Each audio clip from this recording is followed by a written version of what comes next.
SC, ST, OBC और सामान्य वर्ग के गरीब, उनको जो आरक्षण मिला है संविधान के तहत मिला है, बाबा साहब आंबेडकर के आशीर्वाद से मिला है, उसमें रत्ती भर भी कोई लूट नहीं सकता है।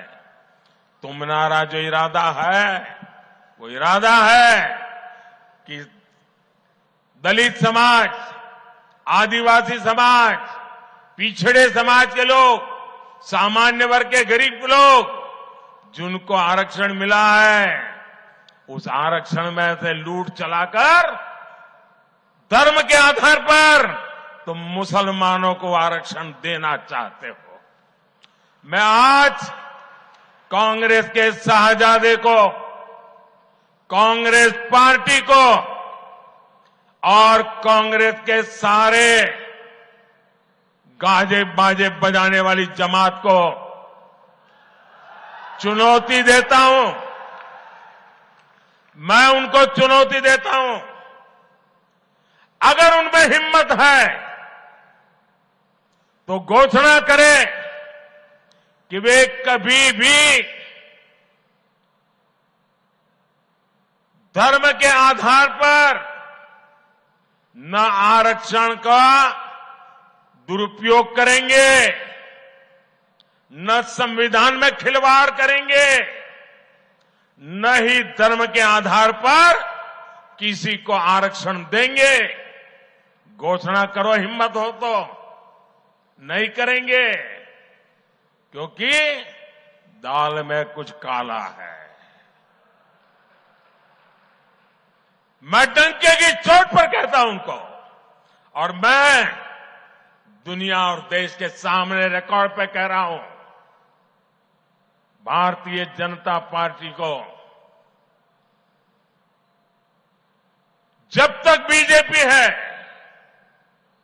जब तक मोदी है, बाबा साहब आंबेडकर ने, भारत के संविधान ने एससी, एसटी, ओबीसी और सामान्य वर्ग के लोगों को जो आरक्षण दिया है उसकी पूरी रक्षा की जाएगी।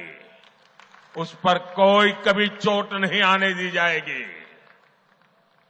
और जो लोग धर्म के आरक्षण नाम पर देना चाहते हैं वो घोषित करें, क्योंकि उन्होंने आंध्र में प्रयोग कर चुके हैं, वे कर्नाटका में प्रयोग कर रहे हैं।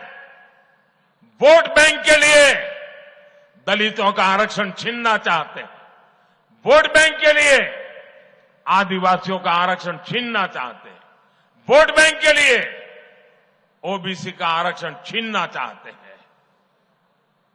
कर्नाटका में उन्होंने क्या किया, रातों रात सभी ओबीसी समाज को उन्होंने, मुसलमानों को ओबीसी घोषित कर दिया, और ओबीसी को जो आरक्षण मिलता था रातों रात डाका डाल करके उसका एक हिस्सा लूट गए। क्या ये देश में चलेगा? क्या चलेगा? क्या ये चलने दूं क्या मैं? और इसीलिए आज झूठ फैलाने में लगे हैं, गुमराह करने में लगे हैं। और इंडी गठबंधन को मेरी ये चुनौती है कि घोषित करे कि वो गारंटी दे देश को, लिखित में दे, क्योंकि उन पे भरोसा नहीं कर सकते, कि वो धर्म के आधार पर आरक्षण नहीं देंगे। घोषित करें। दूसरी घोषणा करें, एससी, एसटी, ओबीसी और सामान्य वर्ग के आरक्षण को कभी भी हाथ नहीं लगाएंगे। करें घोषणा? नहीं करेंगे।